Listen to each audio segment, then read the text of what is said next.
শামী ভাই ওই ভাইরাল গানটা একবার শোনান না, সেই লাগে আপনার কণ্ঠে প্লিজ।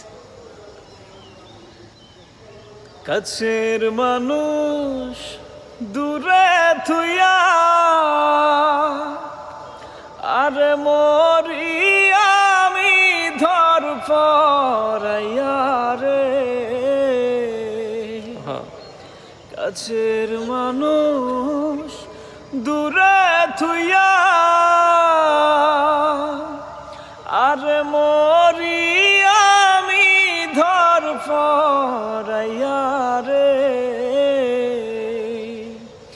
দারুণ জ্বালা দিবানিসি, দারুণ জ্বালা দিবানিসি,